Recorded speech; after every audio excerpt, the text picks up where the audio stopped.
Welcome once again to Paranormal, the New Normal, where we go into the unknown to see what people have seen and experienced in their life. Our guest this week is Christopher Soucy, who is a paranormal investigator who has been all over the world investigating hauntings, ghosts, and maybe more, but we'll find out.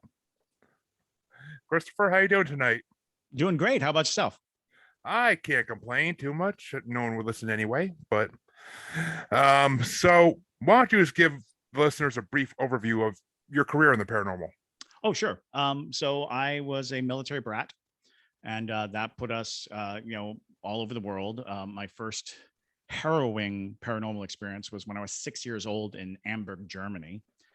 And pretty much from 6 years old on, I would go wherever anybody said, "Oh, there's a ghost there. Oh, to stay away from that place. Oh, that place is, cursed or haunted." And it was an obsession. And a lot of it had to do with more trying to soothe my fear. I'm still very phobic. I'm still have uh, a healthy dose of just unease. And one of the things that helps me find ease is to go to these places, experience it for myself, so I have a frame of reference. So I'm not dealing with my imagination. I'm dealing with the actual sensation. And that became the core of my ghost hunting, was to have something solid that I understood, that I was the author of.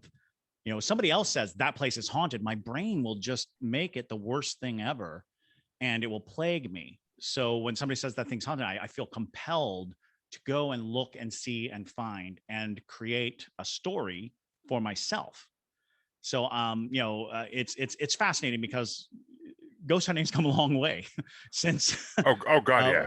my youth, and it's changed drastically in a lot of ways. But when I say change drastically, I guess it's just the acceptance of it has changed drastically.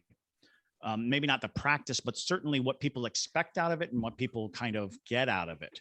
And I always say what I'm after is a story. What I'm after is the story. Um, and in many regards, I'm not that interested in history. I'm not that interested in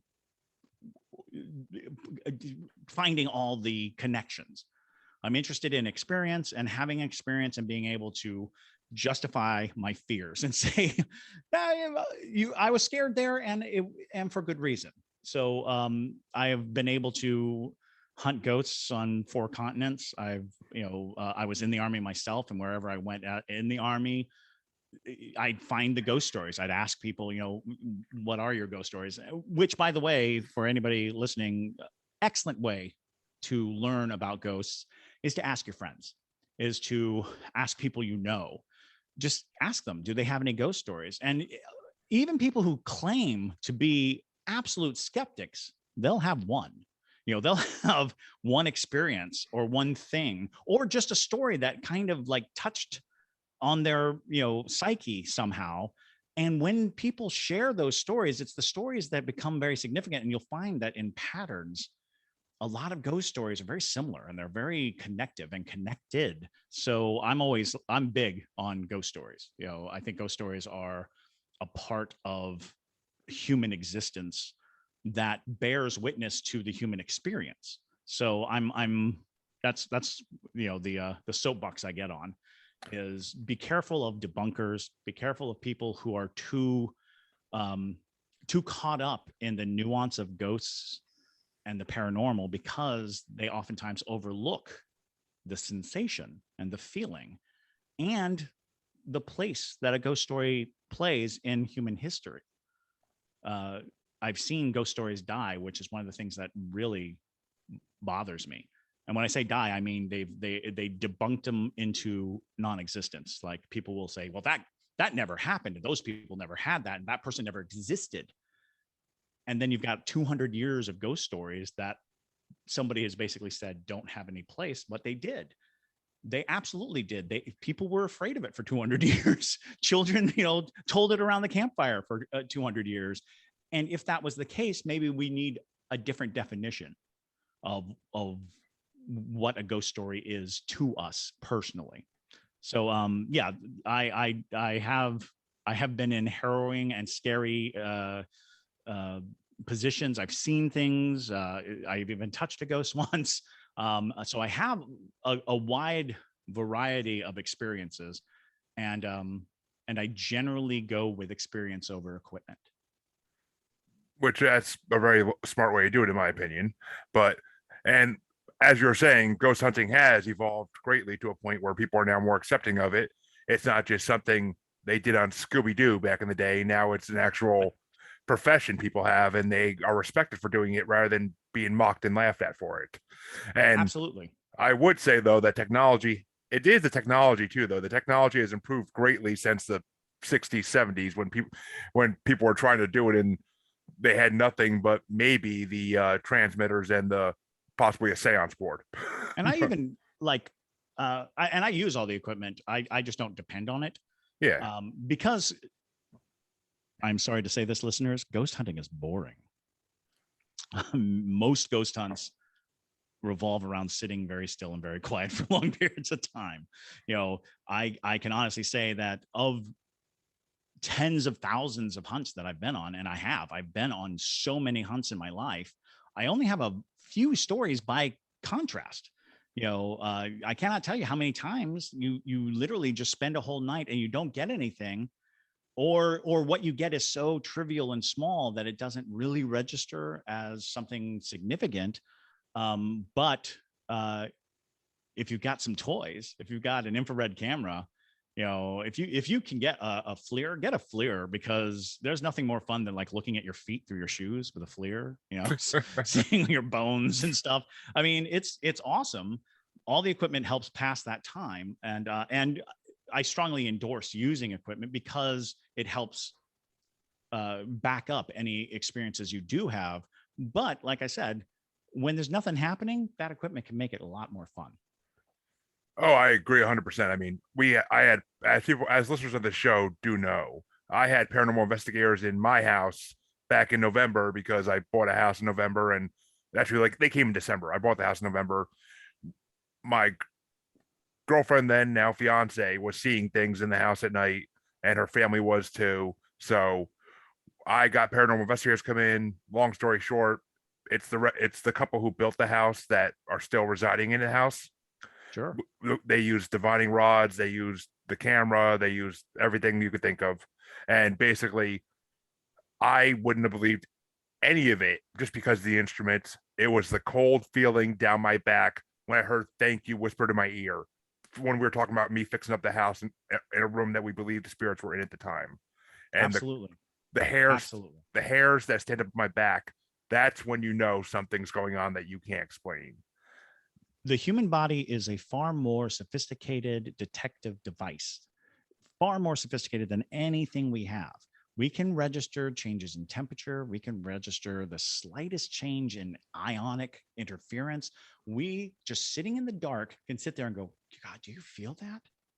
And there will be no register, no reader, no EMF going off, but you are sitting there going, I sense something. I feel something. I am so much a proponent of go for the experience, find the experience, and then try to contain it, try to find a way to understand the experience. And again, the toys are fun, but go for the experience. So I will say, with the infrared camera, they did get a picture of me standing in the room when I told them I felt a cold chill to my back. And I can see it, and 50-50 people can see it. It looks like there's a face between my arm and my stomach. It looks like there's a Oh, face. that's intense. Yeah, and it's incredible. Whenever you get stuff like that, like I said, I cannot even imagine how many investigations I've done in my life. Because it was a regular thing all through high school. I'd say almost every night we went out, if not, certainly every weekend, and up into the army, and then for 20 years, I was a ghost tour guide for years in Savannah, Georgia, and that oftentimes after telling ghost stories, my guests would be like, hey, can we go somewhere, do you know a place to go? And I'd say, yeah, let's go over here, let's check this out. So I've had just so many experiences, and of all those experiences, it's very rare that you get evidence. You know, it's very rare when you have like a picture that you can point out and say, look at this. And I have some phenomenal ones, but there's people would be like, oh, you have so much. I was like, no. By comparison, this isn't even 1% of the hunts that, you know, represented in my, you know, in my evidence. But I do have those experiences. I have lots of sensations and feelings and witnessing of things that I do not spend a lot of time denying. So, well, actually, I guess the first question that comes to my mind is, have you ever published any books about any of the different cases you looked into?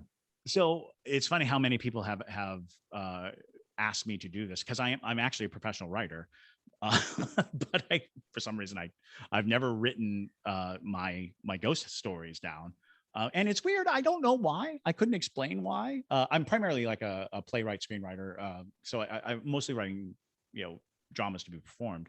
So yeah, it's weird. I never have, but I do have one weird story, which is I was at the uh, Bluffton Library I got hired to tell ghost stories for a Halloween event. So I'm telling ghost stories, and I'm, you know, and of course you dramatize it up so that it's compelling and thrilling. And I believe that you should craft your ghost stories. Like if something happens to you, find a way to tell it that is engaging and entertaining. Like you're hearing the whisper, you know, just finding a way to contain it, because I believe that that's the only true ghost trap, is a story. If you can contain it in a story, it becomes a resident of the story. The story itself becomes something that you can carry around and hold at arm's length. But I'm telling these stories, and right at the end, I'm, you know, packing up, I'm getting up, and this guy like spins me, like grabs my arm and spins me around, and he's this older man, and he looks and he leans uncomfortably close to me, and he says, "When are you going to write your book?" And I was like, ha ha ha, you know, I guess. And I turn away just for a second. And when I turn back, he is gone. And it is a big room. It's not like, you know, there's some place for him to just walk away. And I got that chill. I got that chill down my back. And I was like, I better write a book, you know, because I felt like something was being like, you better write a book. And mind you, that was 7 years ago now. So I haven't yet. But I did. That's not entirely true. I did start writing a book, which was my favorite ghost stories are the ones that I collect from people, like sitting down and talking to people. So even more than like the investigation itself is like when somebody tells me their experience and they're passionate about it, and it was something that happened to them. Listening to people tell their ghost stories is so rewarding to me, because it also alleviates my sensation, my unease, my dis-ease with the paranormal. So I started writing a book of encounters that I had because of stories that people told me. So it's like a connection of the story that led me to stay, you know, the story that led me to try to uncover the ghost of a situation, because I think those stories are the ones that are most memorable to me. It's funny that you actually put it that way, because my guest last week, Eleanor Wagner, she wrote 2 books about hauntings of Sussex County, New Jersey. Right. And she's the same way. Like she likes to write other people's encounters more than her own, which I actually just got her books a couple days ago from Amazon. So I am looking forward to reading those, Eleanor, if you're listening. But because I will order them as well, Eleanor, if you're listening.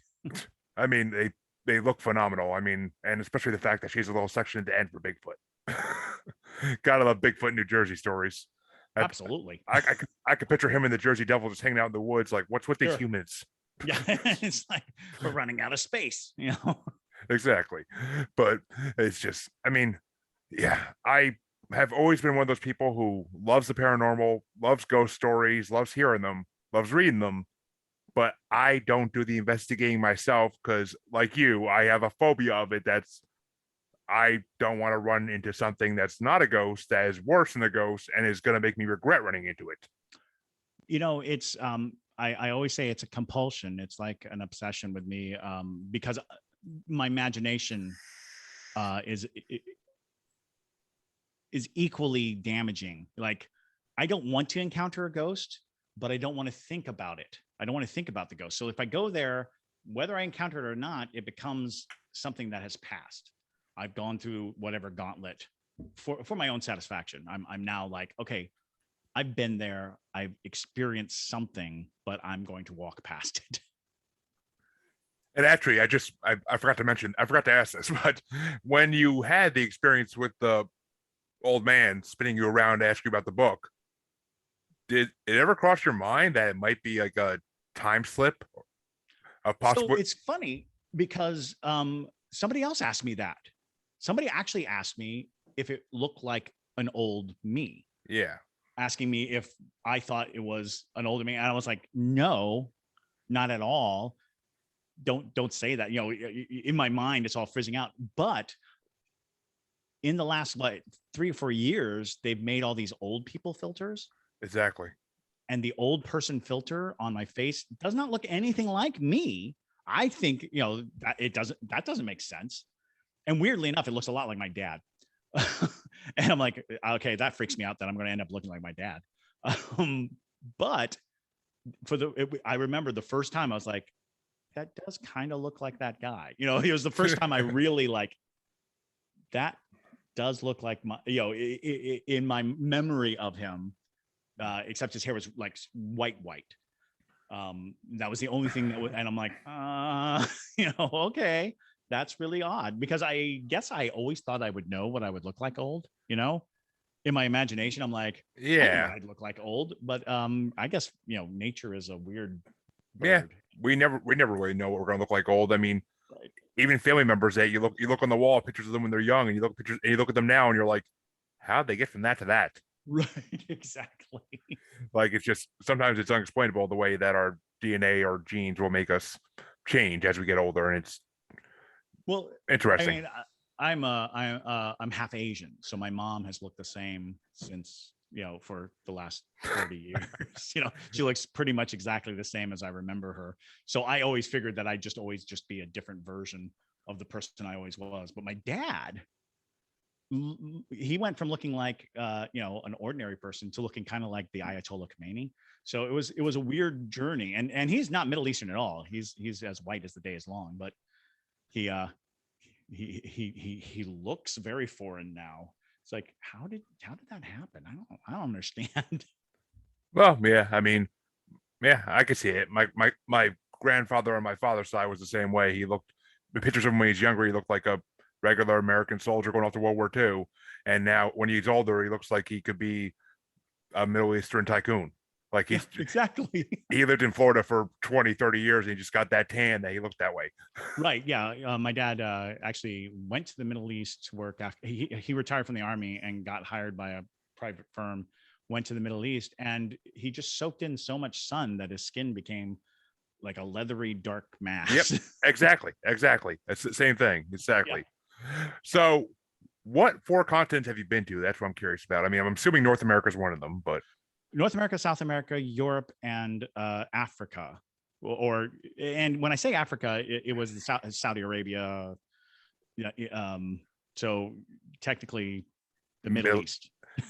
west, kind of like Western Africa though, Well, almost. yeah, you know, it's Or weird because it seems like it's its own thing, but it certainly was on the African continent. You know, oh, I mean Eastern Africa. Correct myself Eastern there. Africa, yes. Yeah, yeah. Which Although they call it Southwest Asia too. yeah, it's. It I mean gets it the gets clunky when you're in that region as to yeah where you are. You know, uh, uh, for instance, one of the weirdest ghostly experiences I had was in Iraq, mm, and just being in the desert. And the desert's just a weird place to begin with. It's an incredible, like, expanse of nothing, and you have this sensation of the nothingness. You know, you and the sky is so different, and the stars are so you can see depth in the sky. I was not used to like seeing yeah distance, like looking up and going, those stars are not as close as these stars. That was so weird. But one night we had this crazy fog roll in, so much so that we actually thought it was a like a chemical attack, because we saw it on the horizon, something coming at us. And we even like mounted our alarm. We had the alarm. The alarm was like honking your horn 3 times, being repetitive to tell people, put on your gas mask, get ready, something's coming. And it was from horizon to horizon, which boggles the mind, because in the desert, horizon to horizon, you're looking at hundreds of miles. And it was something that big just rolling at us like crazy. And it's coming at us and coming at us, coming at us, and it swooped over us. And then we were in this fog. And at first we thought it was going to be a sandstorm, because we'd had a couple of sandstorms, but it was fog. It was dense fog, so dense. And you couldn't see your hands in front of you. It was just one of those things where you're like, I'm in fog. And it was in the middle of the night, and there was like a sliver of moon that made the fog glow. So now you're in glowing fog in the dark, can't see anything, didn't want to talk because you couldn't see what was in the fog. So you felt super isolated, super surrounded. And on the Humvees, they have these the light safety lights. They're little red lights that kind of just shine on the ground so that you're not shining headlights. Yeah. And when you don't want the enemy to see you driving around, you put this little light on, and it gives you a little infrared and a little sight before you. And as I was standing there, I looked and I saw 2 of these red lights, like 2 Humvees coming at me. And I'm like, okay, get ready. There's a whole protocol when a vehicle approaches and what you're supposed to say. Of course. And so it's coming at me, it's coming at me, it's coming at me. And I'm like, okay, the lights themselves are too close to each other because of the way they're positioned on a Humvee. They couldn't possibly be that close to each other. And they're these orangish lights, and they're just coming at me. And I'm suddenly feeling this deep panic and this deep sensation and this feeling of unease. And I hear this cacophonous sound of flies just buzzing, like, and mind you, there was a period in the desert when we were around a lot of dead bodies, and it was that sound. It was the sound of the thunderous sound of flies around a field of dead bodies. And it was coming at us. And I'm just like holding the gun, and I'm like, what is happening? And these lights, they come, and they go to either side of me and pass. And I'm just standing there like, I don't understand what just happened. I don't think that was a vehicle. I don't know what is happening. So the fog lifts, the night comes back, it all kind of calms down, but I am deeply disturbed by this event. And I'd say about a month later, we found ourselves sitting with Bedouins, and I tell them this story, and the Bedouins look at each other and they're like, all monsters come from this desert. All monsters, your vampires, your werewolves, all monsters were born here. And what you saw was the mother. And I was like, okay. Yeah, I don't know if that's something I'd want to be told, but I know. Well, and it was weird because, again, now I have it in that story. Yeah. And so I don't spend a lot of time freaking out about it, because it's like, here's this event. This is what happened, and this is what I found out about it. And it doesn't affect me the way it did. But for the time between it happening and those Bedouins talking to me, I couldn't sleep. I couldn't, function. Especially at night. At night, I was always afraid that the buzzing would come back and the vehicles would come back and the lights would come back. And so, yeah, I found peace in as horrifying a tale that they shared with me. I was like, oh, okay. Yeah, I mean, the one question that comes to mind is, did they give it a name by chance? Like, they did, and I am very remiss for not remembering. I remember thinking it sounded like they said Tiamat. And so in my mind, I always thought of it as Tiamat, but I don't think it was. But I remember it sounding like Tiamat. Well, actually, as soon as you said that, something clicked in my head with that word. Well, it's from D&D. It's like a multi-headed dragon in D&D. However, that name does come from old text. Yeah, it's actually, I just Googled it because I am the type of person who has to Google something when I think of it. Absolutely. And it's actually a personification of the primordial sea from which the gods were first created in ancient. Maybe they did say Tiamat. in in ancient Mesopotamian gods, which in Mesopotamia is That's Iraq. it. That's Iraq. So, I So mean, there you go. Yeah. Like I said, it sounded like they said Tiamat, and now it sounds like they may have said Tiamat. which that would make 100% sense. And no, folks, this is not planned. I really did just Google that, and just because that name stuck out in my head, and I know I heard it somewhere because I listen to a lot of podcasts of myths and Right. Well, legends. I know Tiamat, like I said, from D&D and from that Necronomicon that they released Oh, for sale. I think there's a story of Marduk and Tiamat fighting in there. oh, Isn't yeah. it? Isn't it Marduk and That Tiamat? uh, I'm thinking it may have been Gilgamesh Maybe. because that's where I'm thinking I've heard the name Tiamat is when I've heard the ancient legends of that Mesopotamian god king There you go. Gilgamesh. That makes perfect sense. And it's funny because I have a passing interest in mythology and mythos and things like that, but I found myself kind of focused away from the Middle East and it's certainly Mesopotamia. Absolutely.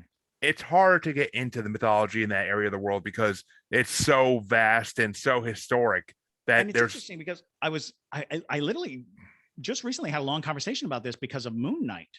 yes, When thank Moon you. Knight came out, Yes. I was like, it's interesting because we're so used to derivations of mythologies that kind of informed our society and our civilization. Where, when somebody talks about Norse mythology or Greek mythology or stuff like that, it fits into our ethos. We understand it because it harkens to a part of how our society was built. But when you watch something that has gods that you are not familiar with, it might become complicated to follow because there's a lot of criticisms. I love the Moon Knight series, but a lot of people had criticism about it. I was like, I wonder if it's because it's such a foreign series of gods. It's such a foreign pantheon. Yeah, I mean, I'm a huge Marvel head, so Sure. I mean, Moon Knight was amazing. I've been waiting years to see that character come on. Me too.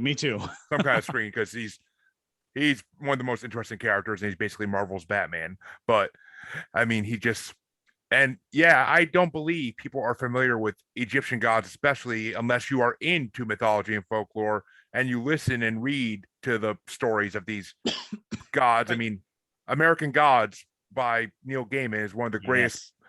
I love Fantastic. that book because it taught me so much I did not know. Or I mean, I knew a lot already about different cultures' gods, but that book just makes you learn everything more. And even in American Gods, he swung at the big ones. He did, but he had small ones. What was interesting was because that's what I was saying about even in Egyptology, us people who have a passing interest, we'll know the big ones. We'll know Ra and Isis. We'll know we'll know those the headliners, as it were. But when you get to those lesser known gods, you almost feel woefully ignorant about a whole segment of belief and culture and things like that. So it's vastly interesting to me. But I could see where it could be something that people are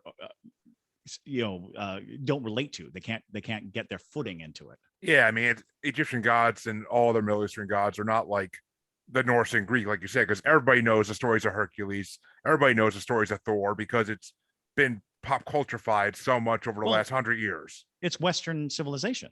Yeah, that was the cradle of Western, societal comprehension. So even as the West was developing, those stories became pillars of comprehension. Norse, Thursday, for crying out loud, Wednesday, Friday. When you think about it, we use a lot of it, and so it is almost second nature to the West to know Greek and Roman and Norse and even Germanic to some degree. Yeah. Although we stomped a lot of that out. Christianity in general stomped out a lot of it. Stomped a lot of the old gods out. They even published their own version of Ragnarok because they wanted to kill off the gods. So, but I mean, anybody who's like well, anybody who's like myself or you and is learned in these different cultures to some degree at least, and or just is into pop culture things that knows these gods like Assassin's Creed or I mean, Right. Yeah. I mean, I think that's amazing that we do have media that is serving to broaden our cultural awareness. That gives us conceptually, because there's such rich stories that I uh, think that we in the West um, have been woefully ignorant of, and they would tell you uh, different morals and have different outcomes to those stories. I'm a huge story head. I love good stories. oh, same. I've been reading anything I could since I was 6 or 7 years old, just because I wanted to read every story I could, and some of these stories are just amazing. I mean, there's just so much out there, and I was just gonna say something, I totally lost it. But yeah, I mean, like, yeah, actually, okay, now I know what I was gonna say.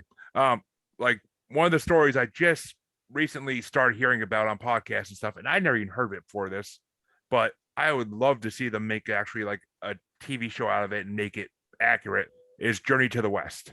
Oh, Journey to the West is amazing. Well, that's what Into the Badlands is. Did you Kind of. watch any of that? Well, no, Oh, I mean, sorry. yeah. It's influenced by Very loose interpretation of it. very Yes, loose. Well, and just the Monkey King alone, his story is is so incredible. fascinating. Yeah. Just well, and because of that placement, because he was the Monkey King. My favorite construct of it is this is a mortal being that became a god, and that journey into becoming a god, going to the Mm. immortals garden and all that stuff. It's fascinating because in almost every other mythology there is this very impossible gulf Between between us mortal and mere God. mortals Yeah. and the immortals, the gods. But the eight immortals of China, and even like if you watch the wire fu kung fu movies, there's an interesting thread, which is that mastery of something is like a godliness, is like. And so when you have mastered something, and in kung fu movies it's always kung fu, but it's always fighting. Of course. um but the mastery of it inherently makes you greater than human, gives you the ability to walk on water and run up trees and fly through the air and all these things. And it's like the inspiration is work hard, and the reward is Yeah. greatness, and the reward. And so it's not you were born the son of a god, Yeah.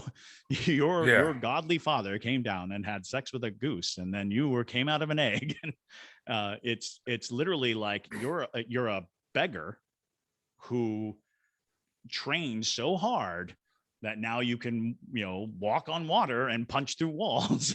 Yeah. I mean, it's yeah. I mean, I love how you just described one of Zeus's famous stories, but I mean, you got. I mean, yeah, Zeus, the rape king of The history. rape king of Mount Olympus. It's like, good God, man. I mean, yeah, I love how every story about him is just it's literally either okay, this person pissed you off, or this person just happened to be there and I raped them. Like that's his two genres. That's just, But it's just, I mean, even yeah, I mean, even you talking about that whole system. I mean, Hercules is just a prime example of that because I mean, and yes, don't believe the Disney-fied version of it, folks, because no, that God, that is no. a joke. He Her, kills Megara, everyone. oh God, he kills and Spoiler alert. he kills and slaughters his whole family because he's tricked by gods into doing it, and Yep. his 12 what's the word I'm thinking of Labors. 12 labors are just his basically his credence, his punishment for doing that, Yeah. Yeah. and Yeah. that's the only way he could become close to a god, and he never really achieves godhood. He just No. goes on. Well, He continues to go on adventures. He ends up on the Odyssey and all that. that's right. He was well, because there's that whole demigod, Yeah, the whole concept. demigod. And I oftentimes wonder if in ancient times, when people had incredible gifts, you didn't just ascribe them to the fact that they were touched by a god, that a god, that their lineage is godly. If somebody's jacked and strong and picks something up that you can't imagine anyone picking up, you're like, well, your mom was raped by Zeus. It's like, can't I just be very skilled at what I do? It's like, nope. Sorry, Brock Lesnar, but yeah, I mean, the stories of the gods are so. I mean, yeah, basically they're warnings about what not to do. I mean, Prometheus is a prime example of that, but it's just It comes back around to my whole thing. Stories were how we captured what we didn't understand. They were warnings, they were explanations, they were, and nature was so merciless that we had to create gods that were equally merciless. We had to, because when you're like, why did my family get washed away in a flood? Poseidon Like, did it. because there was an angry god, an angry man out in the water going, "Wah!" And so you better give him some, meat. Put some meat on an altar, and you'll be okay. And I think we need stories in a lot of regards to define the human experience. And we outgrow the stories. We come to a point where we're like, well, I know what a thundercloud is now. It's not, Zeus shooting lightning bolts at me. It's, condensation and positive and electric, positive and negative electrons and all this stuff. So we no longer need that explanation, but there must have been times when there were, because especially in Norse mythology, there's a lot of that. We got off on mythology. I'm sorry. I realize that this is a paranormal discussion. Mythology and paranormal are kind of in the They go same hand in boat. hand. Absolutely. It was the paranormal of the time. And I actually have a lot of theories regarding the limitations of human ability being um, being the consensus of the masses. When everyone agrees what you can and cannot do, that is what becomes the thing you can and cannot do. And the only way to achieve something greater than what everyone thinks is to believe stronger than the crowd, to have greater sense of purpose and meaning so that you can achieve superhuman and supernatural abilities. Because I think that, when we look at the history of mankind, there's too many instances where people regard even witchcraft is a good one. It kind of spins out of control with persecution, but what people see and hear, there's a great book in this region called Drums and Shadows. And Drums and Shadows heard of it. It's a public works book. It literally was a government research team came down and started interviewing freed slaves. And they were writing down the beliefs and customs of the freed slaves of Savannah and the surrounding areas, the Gullah and Geechee freed slaves. And they expressed so many wonderful stories, and so many of them were so similar, but they were interesting because one of them that appear a few times is about the slaves that were put to work in the fields out there slaving away under the lash, and then they kind of just stood up one day and looked around and said, "I'm going home," and then they jumped up into the sky. Is what they said. They jumped up into the sky and flew back to Africa. And I was like, that's interesting that more, and it's the kind of thing that would catch on like wildfire, he jumped. And I'm sure, maybe it was just that person was brutally murdered before somebody's eyes and they came up with a way to say that. But then there's a series of stories about the old root doctor who would, they call it dusting. It's a type of poison that they do. And the person would die. And when they cut open their stomach, snakes would come out, live snakes would come out. And when I first came to Savannah, I fell in, I interviewed a practitioner of voodoo and hoodoo. And he had in a jar a snake that he claimed came out of the belly of somebody who was hexed. And I was just like, that's really fantastic. And he was so open with everything that was going on and what to expect and being in this region and the kinds of things. And it's like, it's about belief. It's about the strength of belief. It's about a regimented concept that everyone agrees on. And once everybody agrees on it, it's as strong as any reality you're going to come against. Yeah, actually, you just added another thing to my bucket list for this podcast. I want to get a voodoo practitioner on here and a hoodoo practitioner because I do know the difference. But unlike a lot of people, but I mean, it's just there is so much in this world that is unexplainable. I mean, I've heard so many stories through podcasts or through people or just through the internet of just things that cannot be explained, and it makes you go back and wonder, what were there really gods back then, and do they still kind of walk the earth? Extraordinary people. Hmm. If Michael Phelps showed up in ancient Greece, they'd be like, "Oh, Poseidon." It's like that's incredible.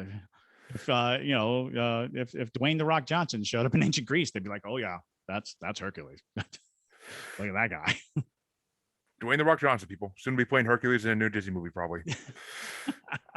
Well, actually, no, I believe they want Chris Hemsworth for that. But as sacrilegious as that would be, that they were courting Dwayne the Rock Johnson to be the genie in an Aladdin 2. I heard that because of the whole Will Smith Yeah. slap her around the world bull crap. But right. Yeah, I mean, I don't know how accurate that is, but I did hear that, and I thought, from what I read, it's more rumors at this point than anything. And that's what the internet is. I mean, it's just a long list of rumors that are waiting to be true. I mean, and then you also read all the stories that Will Smith is still acting in all the movies that they said were canceled, and that they're still putting them out. So I mean, who honestly, who knows? I hate the internet. I hate technology.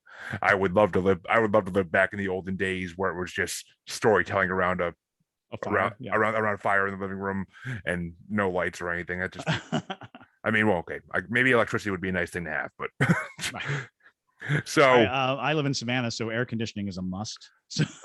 I'll tell you, if I didn't get my 2 ACs put in my new house on Friday, I would have been so pissed this whole weekend because it was a brutal one up here in the Northeast.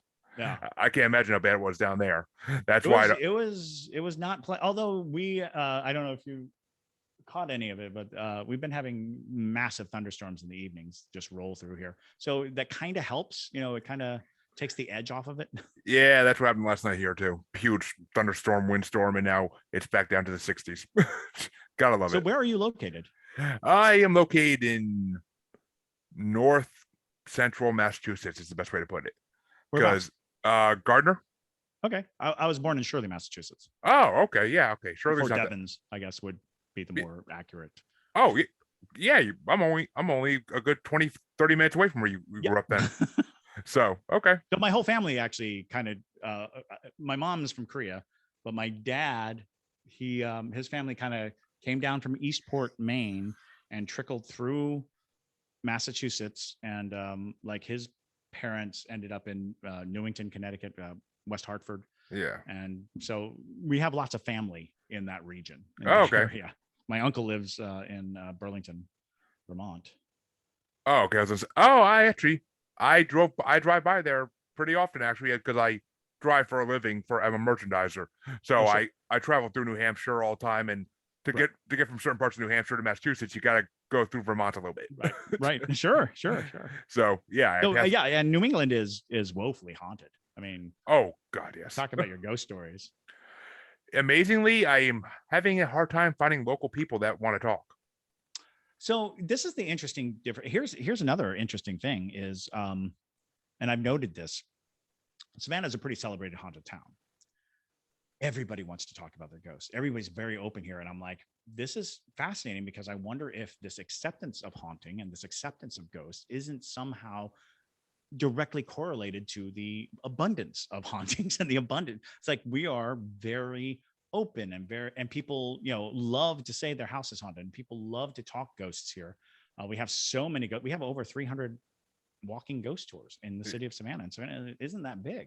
Yeah. So it's an insane industry here, and I think it's because people are open. They're open about it. And in New England, people are tight-lipped. They don't want to talk about their ghosts. They don't want to talk to each other. There's a kind of reverence where they are putting their foot down and kind of saying this isn't happening. That Puritan mindset just never went away. Right, exactly. Basically, you go to Salem, Massachusetts, and it's just forget about it. You're surrounded by it, and it's everywhere. And Oh, that tree over there. People see a witch hanging from that, a ghost witch hanging from that all the time. Sure. And even that is like, well, it's probably a greater sin of guilt and anguish and pain that kind of stains an area versus the actual spirits, these individual spirits, as much as this intent and this horrible nature of human action. Because I tend to categorize ghosts a little differently than everyone else, because I believe, and I will use the terms, residual haunting, intelligent haunt, you know, um, demonic presence, only because the language doesn't really allow for a lot of deviation. But what I believe is happening is kind of different. It's kind of about um, the fact that there is energy that surrounds us and that exudes from us and that is controlled by us, and that energy is opportunistic and parasitic, and can fill a lot of roles, and a lot of things can happen. And the more accepting you are about ghosts, the more likely it is to manifest as ghosts. And the more terrible event happens, the more emotional energy has been spent in a place, then it's bottled there. It's connected to the place, and it can be you know uh, inspired to show itself and inspired to interact. Yeah, which actually that's a perfect segue for me because you happen to mention demonic. Yes. And have you had any actual experience with what you believe to be demonic entities? Yes, I have. And so it's funny because there are numerous instances that I've come to, but there are three that stand out, and so much so that I consider them to be encounters with the devil rather than a demon, um, because of a very specific series of events that kind of went into it.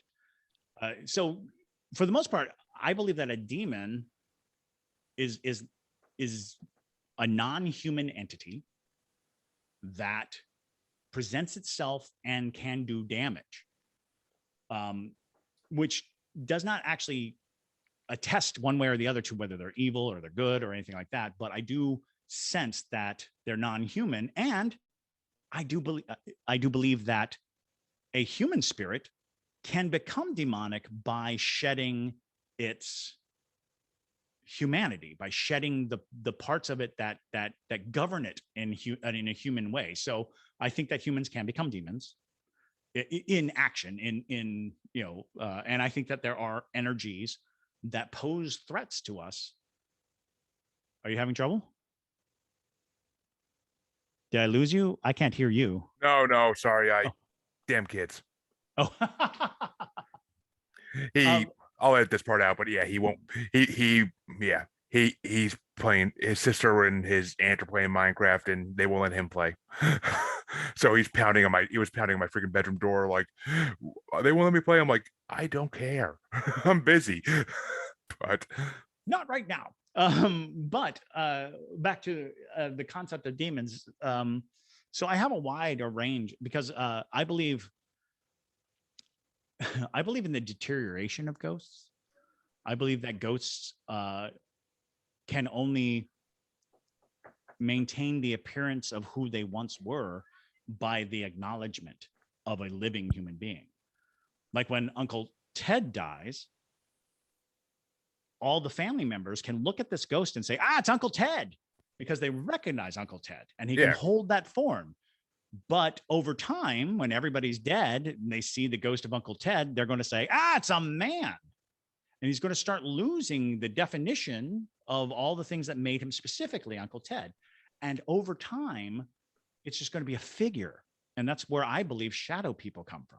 I think shadow people are people who've lost identity as a spirit and are craving identity. So they're looking for you to identify them, to look at them and say, ah, it's Abraham Lincoln. And then they will be like, I'm going to be Abraham Lincoln. I'm going to do everything in my power to present to you something that you will engage with, something that you'll look at, something that you'll communicate with, because I think that is the bottom line goal of any paranormal entity, is to have a living person acknowledge and define them. And in that definition, it's dangerous. You see a shadow and you're like, ah, it's a demon.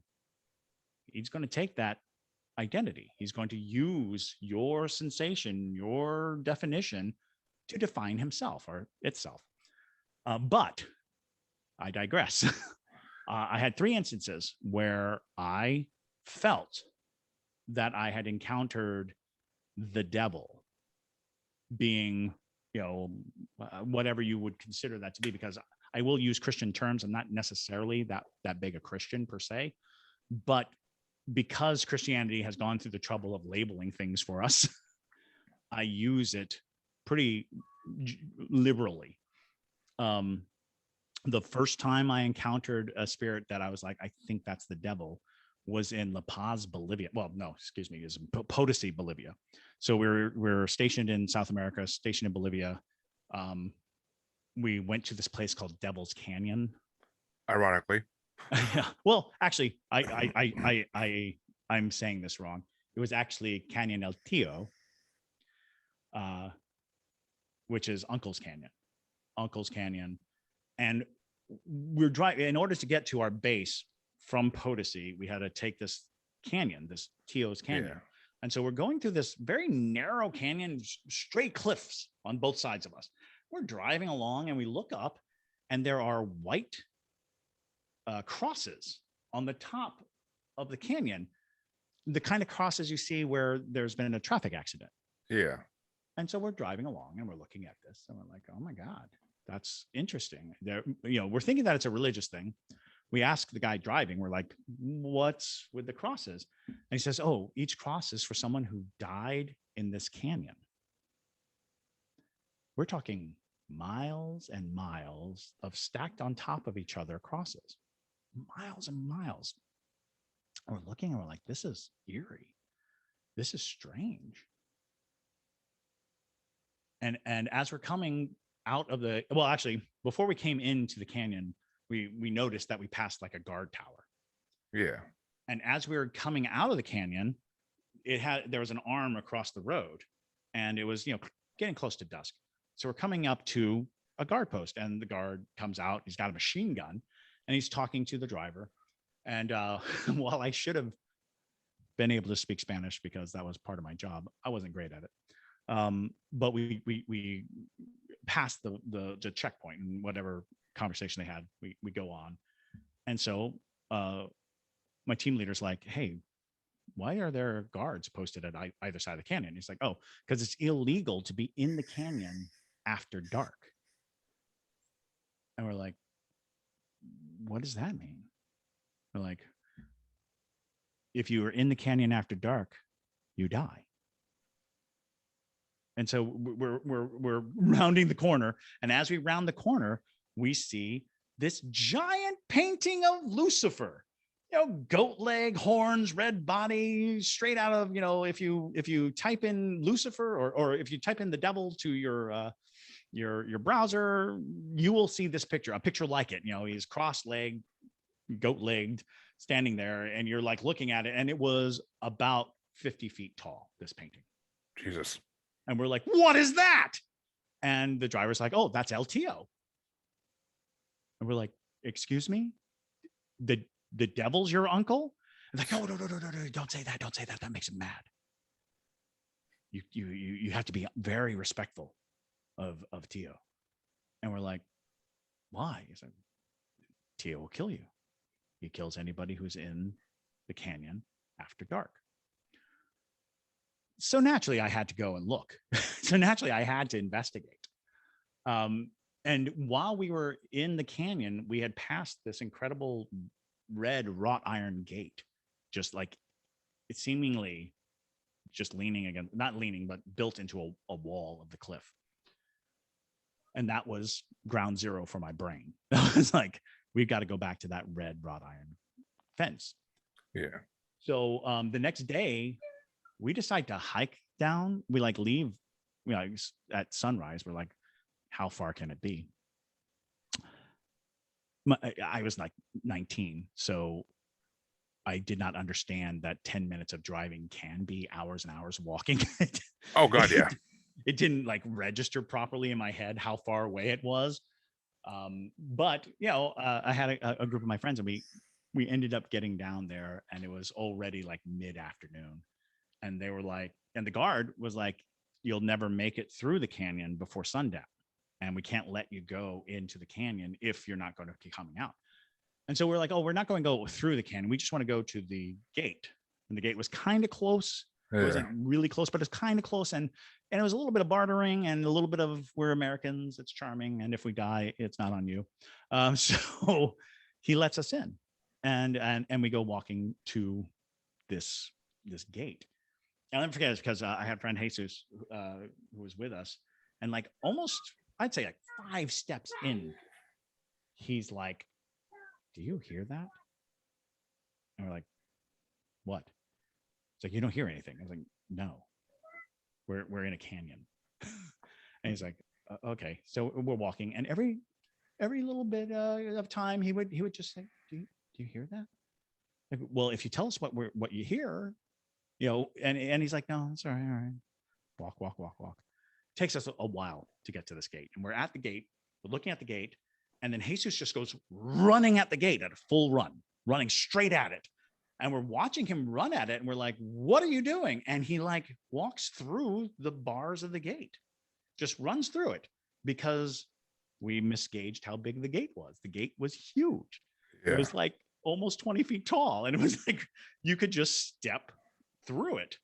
And he stepped through it, and then we couldn't see him anymore. And we're like, what just happened?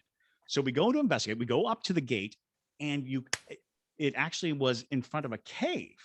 But the way the cave was, it was like impressed in. So like you go in, and then the wall goes like this, and you have to go around it.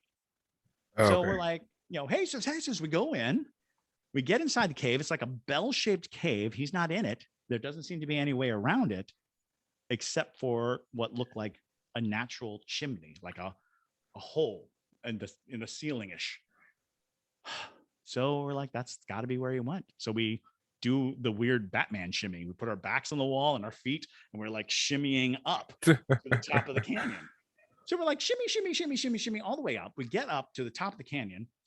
When we climb out, we actually are literally climbing out of a well, a short well. We get out of the well, and when we're out of the well, we are in the middle of a tiny town. And when I say tiny town, I mean the buildings were only like 1 foot to 2 feet tall, and it was spread out all around the well. So now we're on top of the cliff in tiny village, and it was like, I don't know what's going on. And we look off in the distance, and we see Jesus sitting on the ground. And we're like, okay, so we go up to Jesus, and as we're coming closer, we realize that he's not alone. He's sitting with a little girl. We get up to him, and we're like, what's going on? And he's like, I heard her crying. You mean miles and miles away? When we first walked into the canyon, when you kept asking us if we heard something, you heard a little girl crying? It's like, yeah, she was crying. And, she's sitting there crying. And she spoke a native language that wasn't Spanish. Yeah. And he couldn't really communicate with her well or evenly. And she was just very distressed, and she had blood on her. And he was like, we've got to get her, out of the canyon. We're like, all right. So he picks her up, and we kind of walk, and we're walking on the top of the canyon, but there came a point where we couldn't go any further. So we had to go down, and it was like a very steep down, and we're like coming down off of it. But when we get down into the canyon, the sun is setting. And they told us in no uncertain terms that if you're in the canyon at night, El Tio will kill you. Yeah. So we start booking. We start running, just trying to get to the end of the canyon, just trying to get to that thing. We had miles to go, and we're running. And despite our conditioning, we're also way up in the mountains. We're at one of the tallest peaks in South America, just running. And the night just kind of enveloped around us. It just came at us so hard. And we finally get, and it's now fully night, but we're running, and we finally get to the guard post. So we see the lamplight shining on it, and we're running, and the guards come out with their guns pointed at us, and we're shouting every Spanish phrase we know. And Jesus actually is fluent in Spanish, and he's telling them not to shoot, but they start shooting at us. Ba, ba, ba, ba, ba, ba, ba, ba. And we're like screaming as we run, and we run all the way. We get to the thing, and they're still shooting. We're like under the arm, and they're like, bah, bah, bah, bah, bah, bah, bah. And we're like, what are you doing? What are you doing? And they look at us and they just kind of nod their head over, and they're like, El Tio. And we look past the glow of the street lamp, and there is something walking back and forth, something reddish, something humongous. And we can't quite see it. It looked like it was walking on all fours. And it was just like moving just in the distance, almost like, I always say it looked like a giant bull just pacing, but it was so far away that there was no making it out. It was not close enough for any light to actually hit it, but we could see it, and we're looking at it. And I remember Jesus asking the guards, saying, how often do you see him? And they're like, every night. So we get the girl up to the top of the canyon. We take her to the medic, and the medic's checking her out. And we're like, first thing in the morning, we're driving down to Potosi, and we're going to talk to the sheriff, and we'll get this all squared away. Don't you worry, it'll be fine. So we're staying in an old abandoned silver mining camp. So all of the buildings are kind of like just walls with holes for windows. There's no doors or glass. A ghost town, basically. Well, and even worse, it was a silver mining town that was built in the late 30s, early 40s by German investors who came to Bolivia. Yeah. And, built up a little community there. So there was plenty of weirdness there. So we put the girl in Jesus's cot. We stand guard, the whole night, just talking. And Jesus is convinced that he saw the devil, that was the devil, and he was a very religious guy. And so I told him, it could be anything. We don't know what kind of animals live out in the mountains. It could have been a giant goat. You don't know, our minds were playing tricks on us.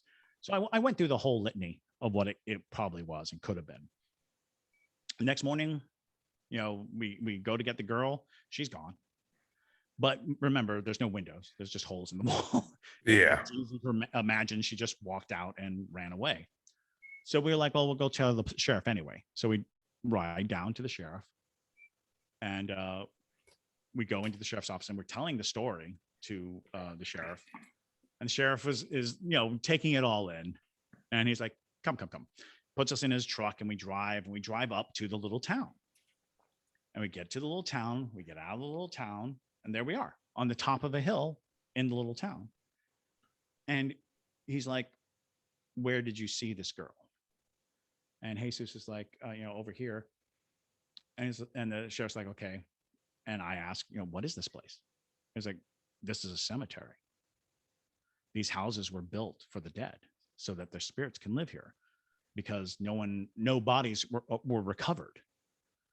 Because the main source of death, and I think if you look it up, it's like 3 million people died in the canyon.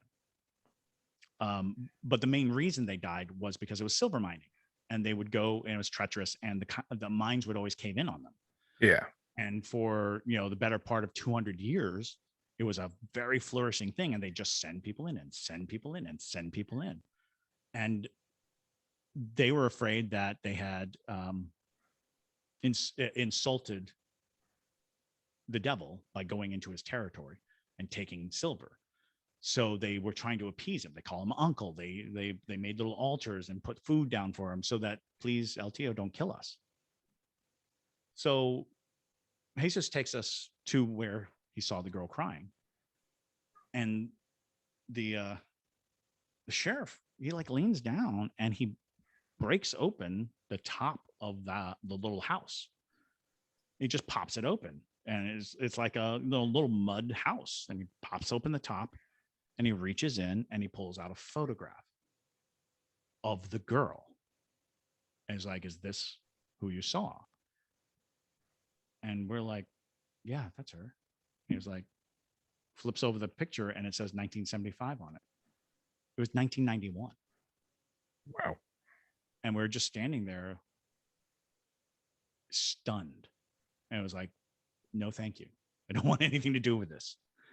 And it turned out that each of the houses had trinkets in it, little bits of pictures and candles and jewelry in each of these houses to help the spirits find their way to the home that is built for them by their family. And the more I spent trying to debunk what we saw that night, the less convinced I was that it was anything other than the devil himself. Yeah, I mean, well, I mean, they say it's supposedly said the devil could take many forms, and a bull would not be the first time I ever heard the theory of a devil taking the form of a bull. And yeah, it was very strange. It was very peculiar. And because we could not see it clearly, it was just the thing that came to my mind, but it was definitely something I could not match in my brain to anything normal or anything real. But yeah, I counted that as the first time I ever encountered, quote unquote, the devil. yeah, I mean,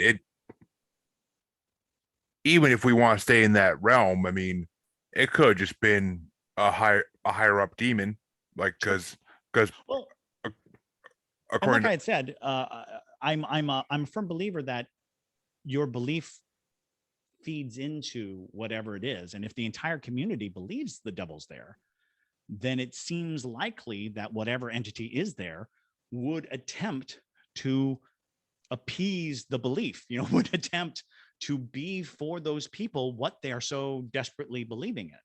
If like everybody believes in it, like a golem or a tulpa, like very much like that. Yeah. yeah, Like the the concentration of everyone's belief coalesces into something solid, into something real. And since they did spend their entire time deeply fearing and respecting this specific specter, it just made sense that that would be what we were dealing with.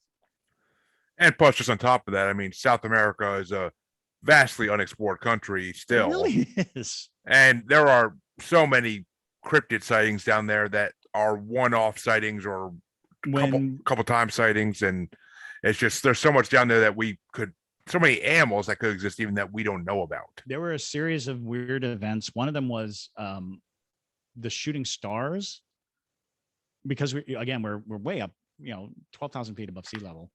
And the stars, you could almost hear them when they were going overhead. They lit up the ground, just like flying right over your head.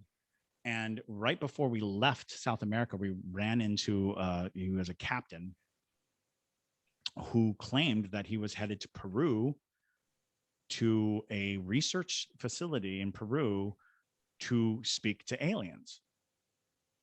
And we were like, okay, it's like, that's okay. And he's like, yeah, we have a research facility in Peru for this specific purpose of communicating with aliens. I'm like, all right. And what made it even weirder was the story fascinating. He was like, he had been shot in the head during a training exercise.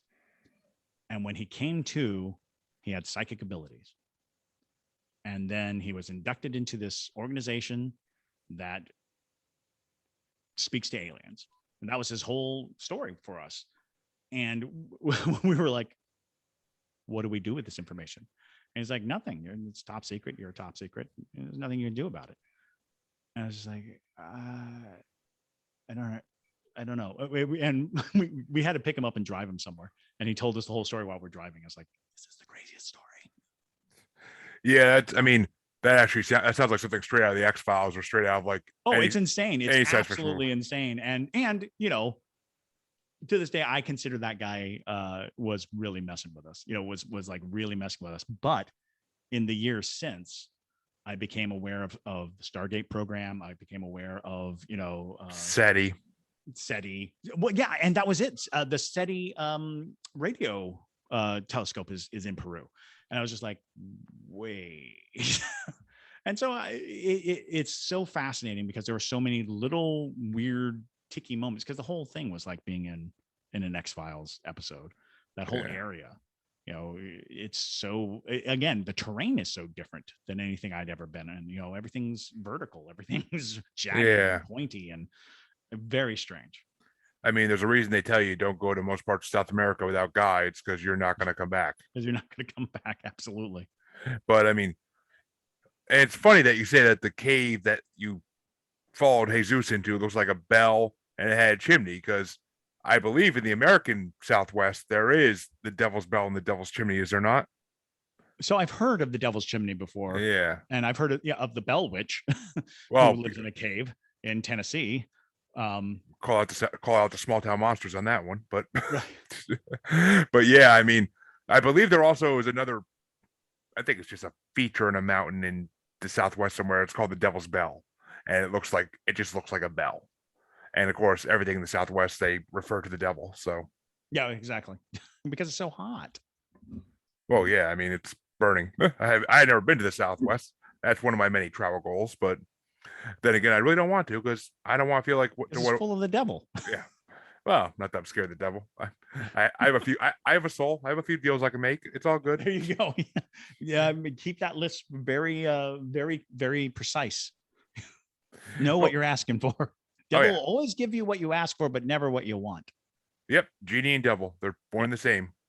Well, jinn and devil. Yeah, they kind of are the same. Yeah, kind of.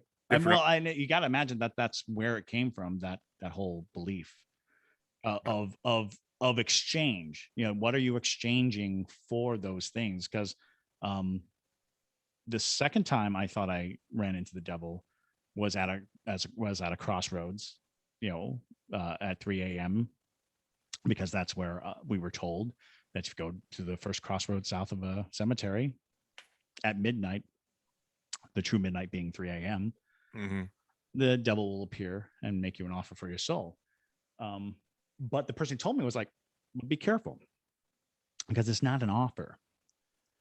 Sometimes he'll just walk up and say, it's like a stick of gum. Yeah. You take it. If you take anything from the devil, anything at all, you've exchanged your soul for it. Yep. If you take anything from the devil, you exchange your soul for it. And I was like, that's so maniacal. That's so scary. It's like, well, you can't take anything from the devil. If you take anything from the devil, it's binding. It means you've agreed to the trade. And the same person was quick to say, like, the devil created quicksand so that when you're sinking, you would call out for help. And if you take the devil's hand when he pulls you out of quicksand, you trade your soul for the help. I like that. Like, that's good logic. Yeah, and it was the first time I ever heard that, and I was like, that's a really cool myth of quicksand. It's because when I was a kid, they made it seem like quicksand was going to be a big part of our existence. That there was quicksand everywhere. You were just going to sink into quicksand no matter where you went. And every TV show had quicksand. All the movies had quicksand. I know, it's like ridiculous the amount of times they had that in like the old movies and TV shows. It's just right. It's like, still have not seen the quicksand that everybody was so afraid of. Well, I'll tell you, my backyard I own a acre of woods behind me, and it's all swampland. And God! According to my neighbor, his cousin was hunting back there before I owned the property, and if it wasn't for 2 tree roots, he would have sunk down to the mud so deep you wouldn't be able to find him. The only thing that stopped him was his rifle getting caught in tree roots. That's amazing. That is a lucky story right there. So I don't know. It's not quicksand per se. Actually, it might be called quicksand because this whole area is very sandy dirt. So there you go. Very possible. There you go. But yeah, you would think it was the truth here with how swampy it is because we're totally immersed in swamp. But no. The alligators will eat you before quicksand gets you. Oh God, yeah, you don't mess with alligators. but so anyway, what happened at the crossroads that we never? So yeah, me and a friend, we go down to the crossroads, and we're standing at the first crossroads of Colonial Park Cemetery in Savannah, Georgia, which we think is Liberty and Lincoln. Liberty and Lincoln seem to be the first crossroads south of a cemetery. So we're standing there and we're just talking. And as we're talking, the cemetery is now a full block away, but it's kind of like it's a little alley that goes into a between two houses, and there's the cemetery. You can see it. And as we're talking, 3 o'clock in the morning, this thick fog just starts forming in the cemetery, and we're looking at the fog, and we're like, "That's interesting."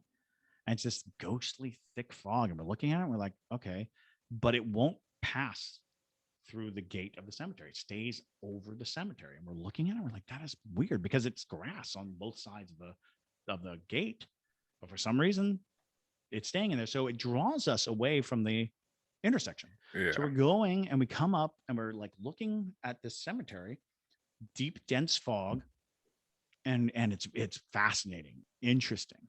And while we're standing there looking at it, headlights come on behind us, boom, from the intersection we just left. And we turn, and this car has its brights on, and it starts squealing its tires and comes barreling towards us.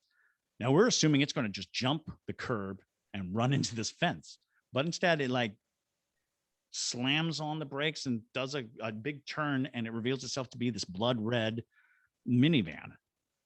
And we're looking at it, and it says "Magical Taxi," spelled with a K. Magical Taxi with a K, magical with a K. And we're like, "What?" And this guy steps out, and he's got to be 6'7", and he's got this long ZZ Top beard. And he steps out, and he starts smelling the air. And then he walks around his minivan doing that the whole way. And me and my friend were just like, holding our mouths, holding our breaths, not making a sound, because he didn't seem to notice us. And we we're only like 6 feet away from him. He didn't make eye contact or anything. He's just sniffing. And after a while, he gets back into his car, and he starts slowly driving away. And he gets, 10 feet down the alley. I turned to my friend. I'm like, "I think that was the devil." And the car stops. And he jumps out again. And he does it again. He walks around. He's like, then he gets into his cab. And this time we wait until he's good and gone. And we're like, "What the hell was that?" I don't know. Now, at this time, I was giving ghost tours every night. And I'd say about 3 weeks later, and this became like a regular ghost story I told, because it was so weird. So I'm telling the story, and there's a woman, and you'll get these on a ghost tour. There's a woman who was not having any of it. She did not like any of my stories. She constantly looked like someone had held like, dog poo under her nose. She's just frowning at me the whole time. And so I'm just like telling the story, and I'm explaining how it went, and I'm reenacting it and showing them where the car was. And I'm like, "Okay, we're going to the next place for the next story." And I start to lead them away, and the woman speaks up, and she says, "Did you say there's a ghostly fog?" And I'm like, "Yeah." "In the cemetery?" "Yeah, that's what pulled us away from the Crossroads. And she goes on to explain that she researches stories of people who claim to have sold their soul to the devil. And of all the claims that she had ever gotten, there were 3 that stood out to her. And the 3 unrelated stories all had the same element of a ghostly fog appearing right before the devil showed up. And her explanation was, the dead do not want you to encounter the devil, so they create a fog that is actually their spirits, the ectoplasmic remains of them, to hide you, because the devil cannot tell a living soul from a dead soul. He can only see the mass. And so if you're just among all of these spirits, he's trying to suss out which is alive and which is dead. And they're actively trying to protect you and keep you from selling your soul, according to this woman. And I was like, weird, because I stood on a very thin line of like, that was just some crazy taxi cab driver. that was just an encounter that was weird. It was timely. It worked right on time with what was happening. But after that, I was like, could that have been? Because I then even called Magical Cab, which was a cab company. It wasn't like, weird. And I asked them if they had any, big bearded, big guys. And they're like, no, we don't have a driver like that. And I was just like, I swear I saw one, just, last month. And they were like, no. And I was like, okay, thank you. And they may have just been trying to protect their cab driver from a complaint, but They could have been, but I mean, still adds to the mystique of it all. And I went ahead and I put that in the box of, I think you saw the devil that night.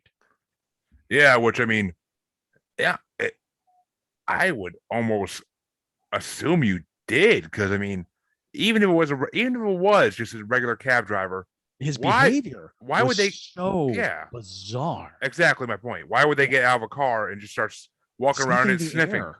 Like, Yeah, it was, and it wasn't just sniffing; it was grunting like a pig. yeah, He sounded like a wild boar, and it was just so freaky, to the point at which it was like, if it were just a person doing that, it would still be so freaky. It would still just be so unnaturally bizarre that you'd be like, oh no, thank you, I don't want any of it. Yeah, not a guy, not someone you want to run into in the dark alley in the middle of the night, but right, exactly. but I Certainly, mean, yeah, not hanging out around a cemetery. You want to throw down with that guy. yeah, I mean, and I mean I mean, the crossroads thing goes back until like ancient times. It's Absolutely, yeah. it goes so far back. And as a fact, the person who told us about it had written an article about Robert Johnson, the blues player. Mm-hmm. And so this guy had done extensive research and folklore and how it ties into Southern superstitions, because in the South, apparently, the devil concept is very strong because it's all about alleviating suffering. It's about trading your suffering for relief. Yeah. And you trade your soul to get relief.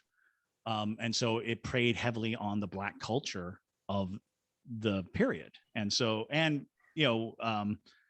that very fascinating way that Christianity locked horns with the Gullah Geechee natural traditions, the voodoo, hoodoo, root doctoring traditions, the devil swayed in a lot of ways to become almost a positive force in that Afrocentric community as the trickster, which is something that is recognized in most cultures as a neutral agent that could be good and could be bad, and if you just know how to play your cards, Like, yeah, I mean, it basically goes back to like the legend of Papa Legba.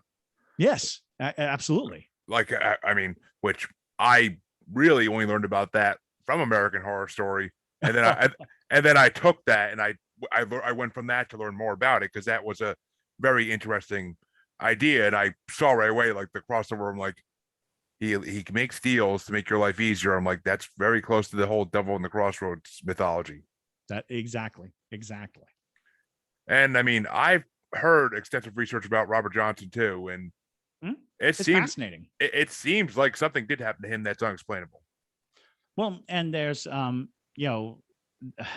the paranormal holy grail of his last recording, because apparently in his last recording, not only can you hear him being shot, because he was shot while he was recording that last recording, but everybody says you can hear the devil laughing. Yeah, I mean, that's kind of like the whole put kiss backwards and it says Hail Satan. But... Oh no, it's the perfect thing, because it's like, well, no one's going to find that recording. No, so you can say whatever you want. But it's good to have reliquary, the relics of paranormal encounter, because it's the holy grail. It's this thing that hinges on your belief. You believe it exists, but the moment you really try to find it, it's gone. Yeah, it's a journey for nowhere. Yeah, I mean, it's actually funny, because my fiance always told me that she acquired at one point a decade or so ago an actual real Book of the Dead. Oh, sure. Like, and she read it cover to cover, and all of a sudden she started hearing her name called all around her room, all times of the day, and there'd be no one else home, no one in the house that would be calling her name. So she actually blessed the hell out of her room with sage and everything else she could do, covered up all the mirrors and everything because she was seeing things in mirrors. And I guess she actually turned all her crosses upside down at that point. But so she quickly turned them back to normal after like a day of that because Sure. she said it was the most freaky thing that ever happened to her. It was Well, just it's interesting because I read in high school. I got the published, fully debunked Necronomicon, yeah, and I suffered from somnambulism. I started sleepwalking yeah, shortly thereafter. I found myself out in the woods regularly, and I was having terrible nightmares and terrible night terrors. And I was like, I'm giving too much power to this, even though I've been told, unequivocally that it's false, that it's just a fiction. But it somehow needled its way into my consciousness. And it's like, that's how powerful storytelling is. That's how powerful, if somebody sets something down and it is believable to you, there's nothing saying that it won't be real to you. And then you follow the logic of just the simple idea that there's energy all around us that we are not aware of, that we don't have any concept of, looking for ways to communicate to us, looking for ways to connect with us. And we're reaching out with the most horrific things in our minds. yep, And they're thinking, this is how you want to communicate. This is your form of communication. You are following ritual and you're following these things. And if you're doing these steps to see something, I will show you something. I will show you yeah. what you're looking for. Yeah, I have mirror stories. I've got terrible mirror stories. And We'll have to say, yeah, mirror lore is so bizarre. And I've had terrible encounters with several mirror entities that I just as a matter of fact, in my collection of ghost stories, there's only one story where I'm convinced that the telling of the story killed a friend of mine. A friend of mine died after hearing this story. And I go back and forth as to what actually happened because I don't have a full grasp of it, but yeah, I know that it directly influenced how he died. But whether or not it was supernatural or tragic yeah, becomes the sticking point. But I do know that had I not told him that story, he would not have died in that nature. And it becomes like this kind of burden where you start thinking, it's like, well, how dangerous are stories? How dangerous is, because people get obsessed with ghosts. yeah, They, I used to go on a ghost tour. I tell ghost stories. And then the next night I'm on a ghost tour and people from my tour the night before would be standing in front of a house staring at it. And I'd be like, hey guys, what you doing? It's like, oh, well, after your story, this house, it just, something about this house, it just draws us here. And I'm like, okay, don't do that. Don't become that person. Let it go. Let the house go. Don't give the house anything more. All right. yeah, Let it go. yeah. I mean, well, we might have to do a part two episode someday with those mirror entity stories. Right. And it's like I would go into it, but we're already at a pretty lengthy time and I don't want to monopolize the night. Well, let's just say we'll do your last. We'll put a pin in it. All right, we can save your last dance with the devil for another time. Oh well, well that's actually what I was going to say is that I can do the last devil okay. story, but like the mirror stories are a Oh, whole other series of we can definitely do that another time. We can definitely do that another time. Well, I'll come back for just mirror night. I could actually might work that out to something, but Sure, I'm on board. but, So the final encounter. When I first moved to Savannah, I was arrested 3 times in the first year for trespassing because I was ghost hunting, Typical. and nobody pressed charges because I wasn't stealing. I just happened to be on properties. One was a museum that I hid in until until everybody had left, and then I couldn't get out because the alarms were on the doors. And when I tried to leave, I triggered an alarm. Anyway, in any case, I was that guy, that crazy, and this was before ghost hunting was popular. There were no TV shows or anything to back me up. It was just me trying to get into haunted places. And so I was known to a small band of police officers as that crazy ghost guy. There's a property that was abandoned, long abandoned property right in the heart of downtown, prime real estate, but they could never get anybody in. Lots of ghost stories abound about the place. It's just one of those places. Well, I get this call from a sergeant, and he's like, "Hey, do you know anything about occult symbols? Like, we've got some graffiti, and we feel that it's occult related, and we would like we need somebody to look at it." And it was an interesting quandary because what was happening was apparently this particular case was about to be handed off to the GBI, the Georgia Bureau of Investigation. And they're like, if we can get a head start on it, we might be able to keep the case and work on it. But if the GBI come in, they basically cut us out of the investigation. Yeah. I was like, yeah, I'm not an expert, but I do have, knowledge. And they're like, okay, could you come down and look? I was like, yeah, sure. So they actually take me to the place. They take me to this house.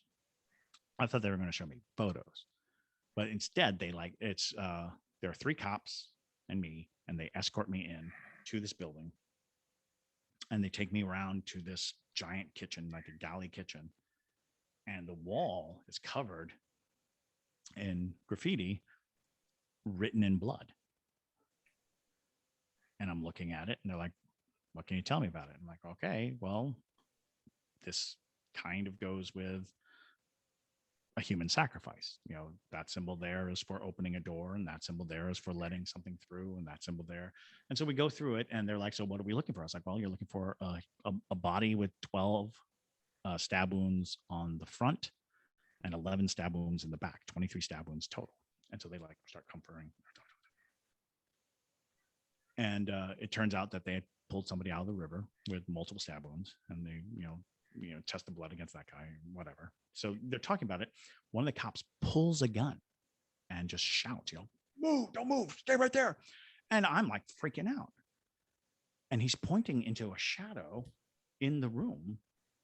And we're like, the other 2 cops are like, what? And he's like, there's somebody right there. There's somebody right there. And we're looking, and it's really dark. So we can't really see what's going on. And the strange thing is this was in the middle of the day. It wasn't like nighttime. It was just that all the windows had been boarded up and there was no light coming in. And we were like around all these corners in the back. And then this guy goes running after, just running. He ran away from us. And it was me and 2 cops in the kitchen, just like, what was that? And one little click light. We're like, what do we do? And so the next cop says, I'll go see what he's doing. He goes off, and now it's just me and one other cop. We hear like stomping up above our heads. Boom, boom, boom, boom. So the next cop's like, okay, wait here. And he goes, now I'm alone in the kitchen with a wall full of graffiti standing there. And when you stand in a place and you get that sensation that there's something right behind you, and you just know for sure that there's something standing right behind you, and you just feel it, and everything in your body's like, well, just turn around. Just turn around. If you turn around, you'll be fine. If you don't turn around, something terrible is going to happen. I couldn't move. I had that sensation, turn around, but I couldn't even turn my head. I couldn't even move my eyes. I felt paralyzed, just down to the point. And I felt whatever it was just lean in against me. I could feel a presence right behind me, but it was bigger than me. So it was coming like down, like it was stooping down. And try as I might, I mean, I remember there was pain in my muscles from attempting to turn. And then I heard clear as day this voice, this deep voice. And I couldn't even tell if it was inside my head or outside my head, but it was like shaking me. And the voice said, "Mine." And I just started screaming. And when I started screaming, I felt my body and I started running. And as I ran, I knew that I wasn't the only one screaming. I knew there was other screaming happening around me. It was the other cops. They were screaming and they were running too. And we were all running for that front door. And we had like a Three Stooges moment trying to all get out of that front door. We all just fell through, tumbled out of the front door and ran across the street. And there was a church on the other side of the street. And we ran to the church and put our hands on it. And we were just like leaning against the church, panting. I turned to these cops. I'm like, what did you hear? What did you hear? Did you hear something? Did you hear something? And they're all like, "Oh, we heard you crying and screaming." It's like, "No, you heard something." And they're like, "Yeah, whatever." So they just shut off and left. Yeah. Now I started working for the city of Savannah shortly thereafter, and I would see these cops over the course of the next 4 or 5 years. And when we were alone, they would be like, "Hey, can I talk to you?" I was like, "Sure." "You know that day that we were at 12 West?" I was like, "Yeah." "Well, I did hear something." I was like, "You did?" And he was like, "Yeah, it was the weirdest thing. I felt this presence behind me and I just kind of froze and I couldn't move. I just couldn't move. And then I heard this voice say mine and I lost it." And then another year would go by and second cop would tell me the same story. "Yeah, I was frozen and I couldn't. And then mine. And I lost it. I screamed. I ran." Finally, it was the guy who drew the gun, the first cop who ran off. And he's manning a barricade at a parade. And he's like, "Hey man, I need to tell you something." I was like, "Yeah." So "You remember that day at 12 West?" I was like, "Yeah, I remember." And he's like, "Yeah, it was the damnedest thing. You know, I felt this presence behind me." And I was like, "And you couldn't move?" And he looked at me and he said, "Oh no, I could move." I was like, "What?" "Yeah, I turned around and looked it dead in the eye." I was like, "What?" He's like, "Yeah, it had these giant orange eyes. These orange eyes, they just burned into my eyes. It was like looking at the sun." And this was 4 years after the event. And he says, "When I blink, I still see those eyes." And I was like, "You're kidding." He's like, "No, they took me off patrol. I couldn't pass I couldn't qualify on my handgun anymore because it was like it would hang every time I blinked." And I'm like, "Dude, that's incredible." And I was like, what do you think it was?" He's like, "Oh, I know what it was." "What?" "The devil." "Why do you say it was the devil?" It's like, "What do you mean?" "I heard him." It's like, "I think we all heard him. We all heard him say the same thing." And he goes, "Yeah, he was claiming us. He was claiming our souls. He was saying mine." Ooh. And I was like, just a shot, my whole spine. It was like lightning hitting me. And I that whole encounter changed so drastically because I realized that somewhere deep inside me was this almost violent pull to go back into the house. I had to literally restrain myself on several occasions from walking up and kicking the door down and going inside. I just avoided going anywhere near the house because I had this desperate need to get back into the house. Is it still abandoned? No, this is the so I told that I used to tell that story all the time, and people were like, "Ooh," and the house was abandoned, and it was like, "Oh, it's scary." They turned it into a restaurant, this giant restaurant, and somehow my friends talked me into knowing my history, talked me into going to like the opening week there. And so it was like, okay, it's full of people, it's life and everything, and it's all lit up. And so we go in, and immediately I feel just sick, like, oh. heavy and dizzy. And they take me upstairs and into they sit me at a booth. And on 3 separate occasions, the wait staff, as they were like taking orders and dropping things off, fell onto me. Like I had to like push them back upright. And they're like, I'm so sorry. This has been happening to me all day. They were getting dizzy and falling over, wandering around this building. And I'm like, this is not good. And then one by one, all my friends like started touching their face. And I'm like, what are you doing? And they're like, is my nose bleeding? And then everybody's like, oh my God, I thought my nose was bleeding. And we all felt like our noses were bleeding. And finally, we were just like, we got to go. It's time to go. We got up and we left. And I remember we were walking down the steps, and out of the periphery of my vision, because they hang up, those old photos that you would hang up for, whatever purpose, just to make the place look a little more. And one was an old football team, like an old college football team. Before they had big pads, they're just like in sweaters. Yeah. And as we're walking down the stairs, it seemed like the football team's heads were following us in the picture as we were going down the stairs. And I just like fought every instinct to don't look at them. And I get down the stairs. I'm walking out the front, and my child with me, and they were like, did you get a feeling that picture was looking at us? And everybody's like, yes. And I'm just like running across the street to touch the church again. Well, all I can say of that is holy shit. But I mean, I don't even know where to begin. I mean, when you first said that everybody heard mine, I thought maybe the devil or a demon was claiming the sacrifice was right. his. That's exactly what I thought.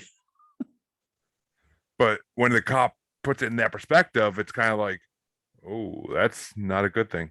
It's not a good thing. It's not a good thing. I mean, whether you want to call it the devil, Beelzebub, Satan, Lucifer, or just an underworld god. Well, what's even more intriguing was in the years that followed, what we learned was there was a drug cartel that was moving cocaine up I-95, and there were these Jamaicans who were using devil worship as a cover for their operation. So they would do these crimes and leave behind all these clues with occult symbols and weird murders and strange things and goblets full of blood and things everywhere, so that the investigators would be looking for devil worshiping cults. So they actually created a cult task force when in fact it was a drug smuggling thing. That's some smart criminals. Yeah, well, it was very interesting because apparently Georgia had this incredibly large occult task force because there were all these occult related crimes. But then to learn that in order to get their inspiration, they had this big book, this Germanic book of occult practices. Yeah. That they were literally pulling out of, because they didn't want it to be something that they could they didn't want it to be Santeria. They didn't want it to be, in any way Caribbean noted. So they looked for something primarily white. Yeah. So they took this Germanic book of occult practices and were using symbols and things. And I was like, if they were doing those rituals exactly just to sell it, Lord only knows what they were doing. I don't know. I mean, you said yourself, there was a science for a door and science for calling. Right. No, they were absolutely using the absolute symbols, because conceptually you do 11 stabs in the front and 11 stabs in the back in non-killing places, so that the person is dying, but not, they don't just flat out die, because what you're trying to do is you're trying to open a door long enough to pull a demon through. Yeah. Pull whatever it is you want through, so that final blow, because when the spirit leaves the body, the door shuts. Yeah. So you're trying to open the door for as long as you possibly can. And there are, pinpoint areas which cause a process of absolute death, but you don't die immediately.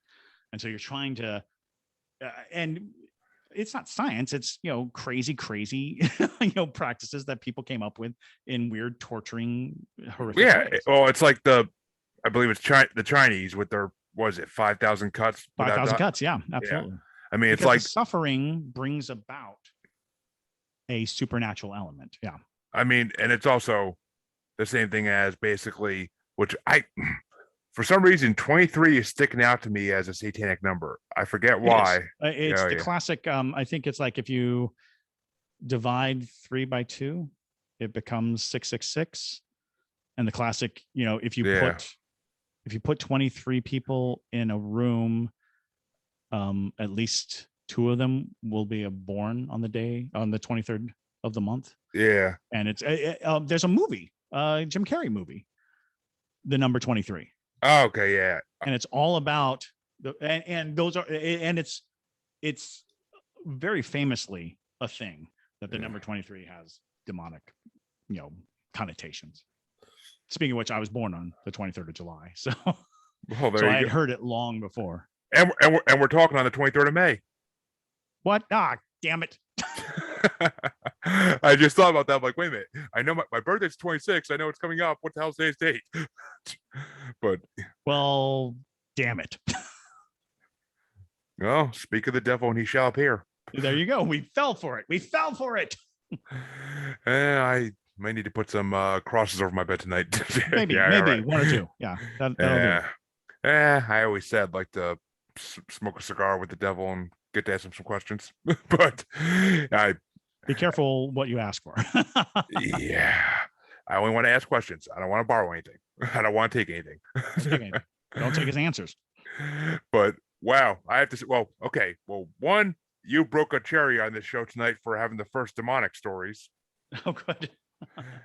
We broke another cherry a week or 2 ago. I forget what it was, but that's definitely a cherry I've been wanting to burst in this show.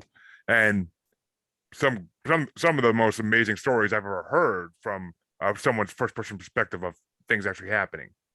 These are the type of stories you hear when you're a kid at like elementary school Halloween parties and stuff. And it's worth noting that I polished these stories. They are the version that is easiest to convey, because a lot of it is missing, in the actual context. It all happened. It's just I'm obscuring things that I don't have answers for, and I'm playing up things that made the most sense. Because again, as I said at the very beginning, my interest is the story itself.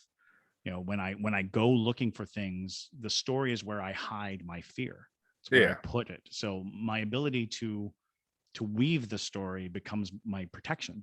It's what keeps me safe in my mind. Exactly. I mean, well, funny you should say that, because the first night I recorded this first episode of this podcast, I was in my living room. It was late at night. My fiance was up with me, but my kids were sleeping. And she said that while I was recording it and talking to my first guest, Shanna, who was a friend from another podcast, that she could swore she saw orbs floating around me when I was telling the stories. And I was like, well, they must like them telling their story then. Yeah, absolutely. Well, and that's just it. I guard myself in a lot of ways. I have a lot of personal superstitions that involve making sure that the story conveys a message. There's something there, because there's nothing worse than having a story that just raises more questions than it answers, or creates an itch that you can't scratch, as it were. Yeah, I mean, you don't want to leave someone. You don't want to tell someone a story and leave them with more questions than answers. Right. You want it to be satisfying, and not every story is satisfying. Not every experience is satisfying. But Oh God, no. I'm always able to steer it towards its aesthetic end, because there's a lot of elements that are wider and more convoluted. But actually, last thing I'll say before we jump to creature feature, but okay. But basically, well, I want to say it's episode 3, but this author Brandy Alexander wrote a book called Genesis, a Paranormal Alliance Destined to Fight Darkness. Oh, sure. Have you heard of this? Actually, I haven't, but that sounds amazing. It's a very, I would say, not young adult, but it's a very classic paranormal book type series that she's starting, and a lot of the elements of your story that you just told actually are in that book. Oh, really? Because the basic overall subject of it is a kid who his brother died saving him when he was a kid. He woke up from a coma and he can talk to spirits. And he ends up working for the Las Vegas Police Department, helping them solve crimes by being able to Talking to the spirits. yeah. And basically, he ends up having to solve some cult scenes. Oh, there you go. So very interesting. That's where it crossed over for me, and right, it ends up being about like him having to help angels fight a demon uprising in the first book. Oh, that's very cool. So it's a lot of synchronicity and a lot of crossing over, which I love synchronicities. That's one of my episodes is named that because of my synchronicity love. But yeah, I just had to bring that up. Brandy, if you're listening, love your book. I'm waiting for the second. I can't wait to talk to you about it when you're almost about to release it. but and it is getting late, as you said earlier. So we will jump to creature feature segment, and I will keep it down to 2 cryptids tonight, just because it's already we'll see about that. We'll see. I always say that, then it's like 6 cryptids later.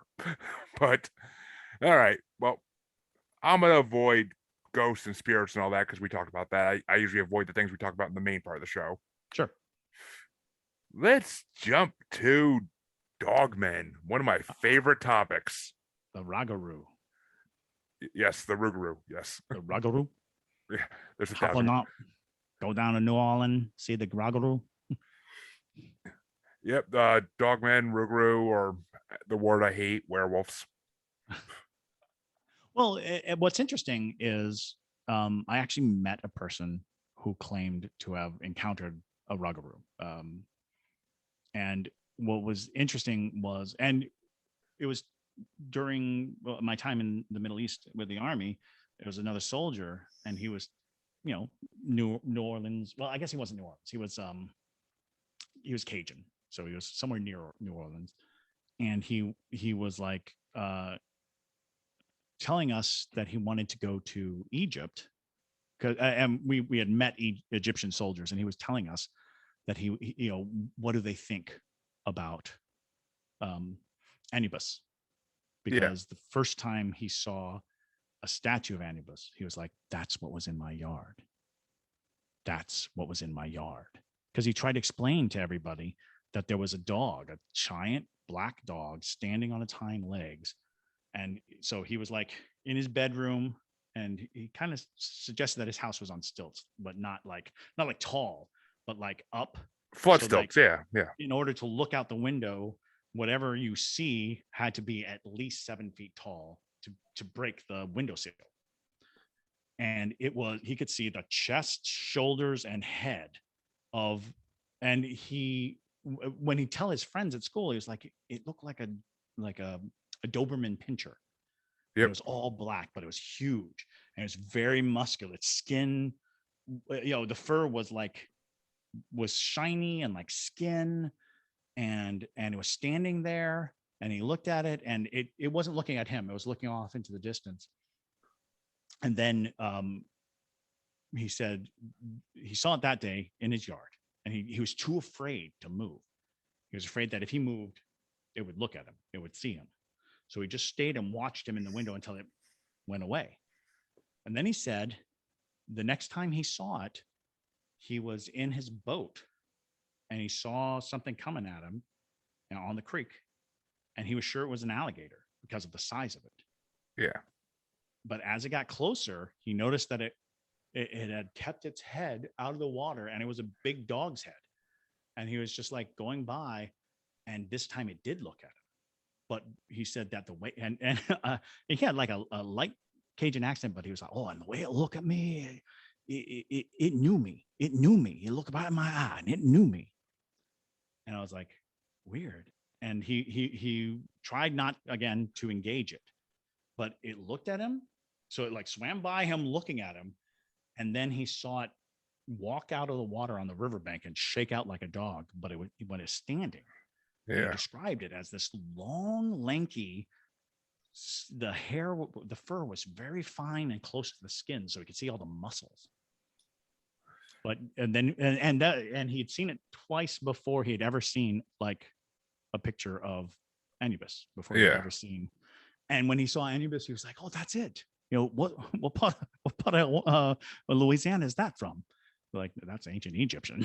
Like, oh, Yeah, I mean, well, there are many people that say that dogmen may have their roots in Egyptian god history. I mean, they may have been created by Anubis or one of the other gods as punishment. But I mean, I this is one of my favorite cryptids to go to is because I love the idea of dogmen. I mean, I don't want to run into one. God no.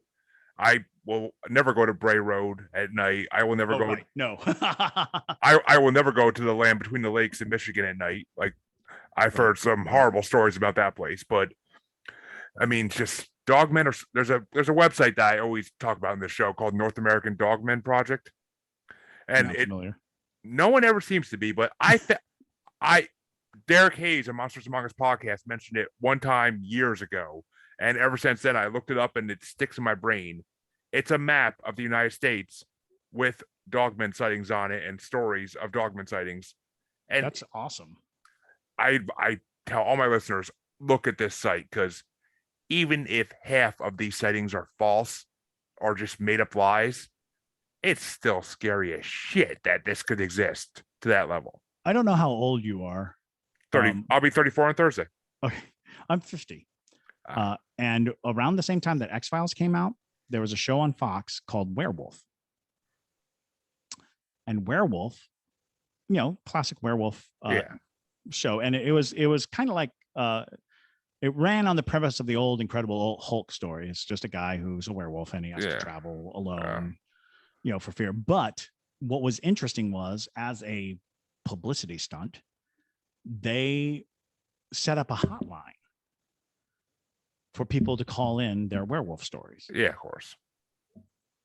And they had to shut it down because the sheer volume of calls that came in was so high that they couldn't field them or answer them. And it was gumming up the entire grid with people wanting to tell these stories about witnessing and seeing humanoid dogs. I mean, and that's also why I don't like the term werewolf, because according to everything that dogmen supposedly are, they don't exist to the natural laws of what werewolf mythology is. No, werewolf and lycanthropy is it's fascinating because every culture has humans who have the ability to transform into animals, but only in Western culture is it a curse. Only in West, because in other cultures it's a sign of high devotion, it's a sign of high aptitude, because animals in other other cultures are higher than humans. They're they're honorable beings. Right. They are not saddled with sin. They're not saddled with all these things. So being able to adapt or create or become an animal means that you can shed the nonsense of humanity and become a purer entity. There is one exception to what you're saying, though, and that would be the Skinwalker. So that's an interesting thing, because a lot of people jump to the concept of a Skinwalker being a amalgamous animal, but it's not. The Skinwalker isn't a wolf, that because it is a it's a beast that disguises itself as a person, not a person that becomes a beast. And that thin line, because we have the buhag in this area, which is it wears the skin of a person. It disguises itself as a person until it reveals itself as the creature. Conceptually, the difference between a person that turns into an animal versus a thing that disguises itself as a person, they are different entities. They have different qualifications. Though, according to Uti legend of the Skinwalker, it is a human to begin with who practices the most evil of magic and becomes corrupt, and that's why he could take animal form. Well, and that it's interesting because that concept backwards is is an animal who becomes human is giving up its purity. And that construct being, when you become an animal holding on to your humanity, you are polluting the animal, not you're not elevating the human spirit, you're polluting the animal. So if you're trying to achieve human goals, while wearing the skin of the animal. It's the corruptibility, I guess, of the entity of the people. Basically, I mean, it all comes down to good and evil, basically, either one way or the other. Right. It's Well, that's so it's funny because when I was a kid, when I was like 5 years old, my very first martial arts instructor was a Chinese man. And he used to call me Bear. Come here, Bear. Go over there, Bear. Listen to me, Bear. And I never understood. I was like, why do you call me Bear? He's like, because you're Korean. And I was like, is it a slur? Is it a Korean slur? And he says, no, all Koreans evolved from bears. The Korean is a bear. And I was like, I don't understand. And so he tells me the story of the first Korean. And the story is the Prince of Heaven, who is Chinese, apparently. Prince of Heaven comes down to Earth, and he decides that he wants to live on Earth, but not really among people. So he goes to this mountain and the mountain range that separates Korea from China. And he kind of sets up his home there. And there's a tiger and a bear who see humans and like, they're amazing. They do amazing things. They build things. They live in, caves that they build themselves. Oh, I've And heard this. they literally say, please, Prince of Heaven, make us humans. And the Prince of Heaven says, okay, you have to go and meditate for 6 months, Mm-hmm. or 3 months, or however long, a long time. Go into the cave and meditate. And the tiger doesn't last a week. The tiger gets too hungry and leaves, but the bear lasts the whole winter, and every day gets more and more human and comes out a beautiful woman and gives birth to the first sovereign emperor of Korea. All Koreans are bears. I actually heard that on Parcast Mythology podcast about a month or two ago. Oh, wow. Because I'm as you're telling it, I'm like, why does this sound so familiar to me? And I'm like, and as soon as you said the bear and the tiger part, I was like, yes. And I'm like, I believe they said on that one that they had to be in the cave for a full year. And that's something. It was an extended long period of time. Because I believe they also threw in that's how hibernation of bears came to be. Yes. Yeah. It is about the hibernation cycle of bears. So, I mean, it's just crazy that you bring that's the story you bring up when I just heard it how long ago. Well, I just find it interesting because there is this concept of animals bearing more nobility than humans. Well, it's like the whole trickster coyote Native American legend. Yeah. Of how the coyote's the one who helped create humanity and help guide it into what it is now, and it being partly evil, partly good. Right. Oh, yeah. They're amazing stories. And, in the Native American tradition, there is this amazing hierarchy, and men are at the bottom. Oh yeah, there's other stories we can get into about that one, but we'll save that for we'll save that one for next time. But all right. I'm gonna do one more cryptid. I think it's gonna be a fast one because it usually is. But since you've been to Africa, I gotta go with my old buddy Mokele-Mbembe. Have you heard that? Dinosaur? Yes, it supposedly is. I'm not gonna say yes, it is, but yes, it supposedly is a dinosaur living in, I want to say, Southern Africa. And I think yes, I think that is correct. I always want to say Ethiopia, but I think I'm wrong. I have very little problem believing that impossibly rare things live in heavily wooded and heavily jungled areas.